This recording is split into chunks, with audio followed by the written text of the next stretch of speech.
श्री राधे राधे। आपका स्वागत है मेरे इस YouTube चैनल डिवाइन हिंदी कहानियों में। आज मैं आपको गणेश चतुर्थी व्रत की कथा और क्यों नहीं देखते इस दिन चंद्रमा, जिसके बारे में बताऊंगी। अगर आपको मेरी ये जानकारी पसंद आए तो कमेंट बॉक्स में कमेंट जरूर करें। एक बार महादेव जी भोगावती नदी पर स्नान करने गए। उनके चले जाने के बाद माता पार्वती ने अपने तन से शुद्ध व चैतन्य मल से एक छोटे से बालक का एक पुतला बनाया और उसमें प्राण डाले।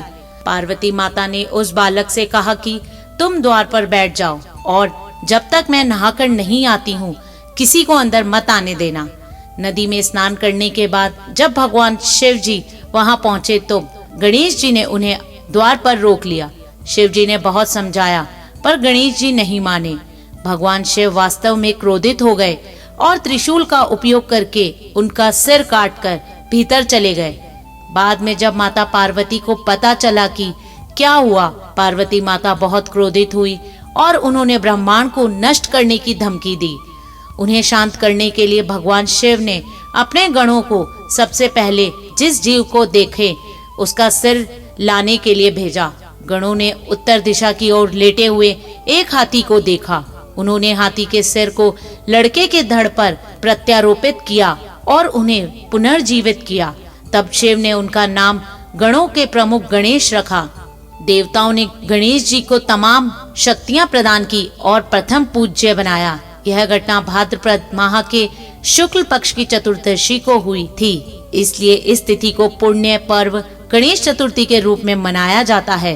गणेश चतुर्थी के दिन यदि आप व्रत रखते हैं और गणेश जी की कोई विशेष कथा सुनते या पढ़ते हैं तो कहा जाता है कि आपके किए गए बुरे कर्मों से छुटकारा मिल सकता है और आपका जीवन बेहतर हो सकता है। गणेश चतुर्थी व्रत कथा व्यक्ति की मनोकामना पूर्ण करने वाली और जीवन में सुख समृद्धि लाने वाली बतलाई गई है। इनका प्रिय भोग मोदक है। कहते हैं कि मोदक के साथ ही उन्हें मोतीचूर के लड्डू बेहद पसंद है। गणेश चतुर्थी के दिन प्रातःकाल स्नान करके गणेश जी की प्रतिमा को सिंदूर चढ़ाकर षोडोपचार विधि से पूजन करने और दक्षिणा अर्पित करके 21 लड्डुओं का भोग लगाते हैं। इसमें से 5 लड्डू गणेश जी की प्रतिमा के पास रखकर शेष ब्राह्मणों को दान में देते हैं। गणेश जी की पूजित प्रतिमा को फिर एक उत्तम मुहूर्त में नदी या तालाब में विसर्जित किया जाता है। इस दिन गणपति पूजन करने से बुद्धि व रिद्धि सिद्धि की प्राप्ति होती है और सभी विघ्न बाधा नष्ट हो जाती है। इस दिन क्यों नहीं देखते चंद्रमा। बहुत समय पहले भगवान गणेश के बारे में एक कहानी प्रचलित है। हाथी का मुख होने के कारण उनका विशेष नाम गजानन पड़ा। गणेश अपने माता पिता की परिक्रमा करते थे क्योंकि उन्हें ही वह अपनी दुनिया मानते थे और इसलिए वह प्रथम पूज्य बने। सभी देवताओं ने उनकी स्तुति की पर चंद्रमा मंद मंद मुस्कुरा रहे थे। उन्होंने अपने सौंदर्य पर अभिमान था। गणेश जी समझ गए कि चंद्रमा अभिमानवश उनका उपवास कर रहे हैं।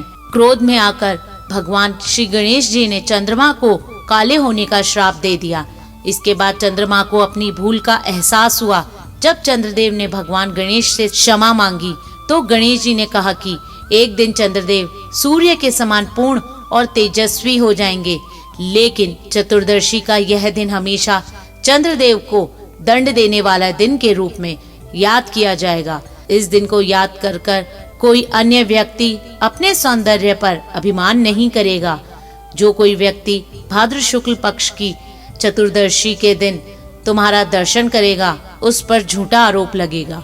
धन्यवाद। अगर आपको मेरा ये चैनल पसंद आए तो मेरे इस चैनल को लाइक, सब्सक्राइब तथा शेयर करना ना भूले। श्री राधे राधे।